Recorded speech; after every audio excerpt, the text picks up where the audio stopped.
Presidente, ad una settimana neanche della firma del decreto attuativo per il Porto Franco, già la prospettiva concreta di un insediamento industriale e con all'orizzonte 100 posti nuovi di lavoro.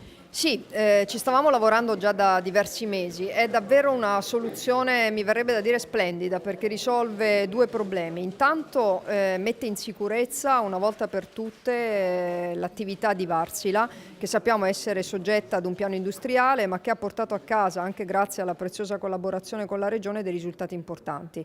Il fatto di poter fare a Trieste dei motori ibridi ed il fatto di poter concentrare in un capannone l'attività, liberandoci due capannoni, uno dei quali tra l'altro non era utilizzato già da diversi anni e che invece è adattissimo per essere utilizzato come primo luogo nel quale mettere il punto franco dopo il decreto attuativo del Porto Internazionale di Trieste. Importante perché ha tutte le caratteristiche per far sì che lì si possa svolgere logistica e attività industriale. I due capannoni hanno le altezze giuste e sono tra l'altro già tenuti in ottime condizioni, hanno, e questo è importantissimo, una linea privata ferroviaria con un collegamento ad Aquilinea ed hanno la uscita autostradale dedicata, quindi più di così francamente è il luogo migliore nel quale possiamo iniziare questa attività importantissima per il Porto di Trieste, ma non solo. Ricordiamo che in questo modo diamo attività agli altri poli intermodali di Pordenone e di Cervignano e con quello che ieri è stato presentato a Udine come la piattaforma dell'agroalimentare del Triveneto, insomma, credo francamente che stiamo andando davvero nella direzione giusta.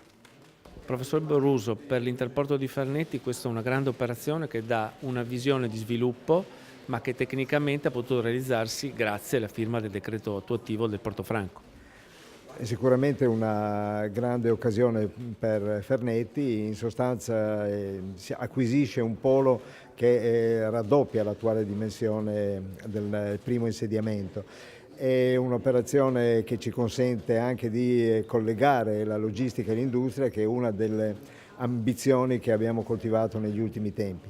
Nei grandi magazzini che ci vengono dati da Varsila, che acquisiremo da Varsila, in uno di questi potremo realizzare delle attività di completamento industriale. Operazione significativa, importante, perché realizza quel collegamento con l'industria che sostanzialmente è in linea con gli sviluppi futuri delle attività economiche. Quindi logistica e industria debbono collaborare più intensamente di quanto non sia avvenuto nel passato. Non è escluso che anche con la stessa Varsila si possano realizzare delle collaborazioni molto significative e molto importanti. Quindi un'area fortemente appetibile per le imprese nazionali e internazionali. Noi abbiamo già parecchie sollecitazioni che ci stanno consentendo di valutare quali possono essere gli utilizzi migliori, quali possono essere gli interventi da realizzare prioritariamente. Ritengo che nei prossimi mesi dovremo completare intanto questa operazione, che è un'operazione ben avviata, felicemente avviata, ma non ancora compiutamente conclusa, perché ovviamente è un impegno finanziario non irrilevante. Potremo fare delle scelte, delle selezioni, vedere quali sono le priorità da inserire nei nostri programmi. È chiaro che i grandi spazi scoperti si prestano anche a realizzare qualche altro magazzino e non escludiamo che in tempi brevi le sollecitazioni che stiamo avendo ci inducano anche a ipotizzare la realizzazione di un terzo magazzino.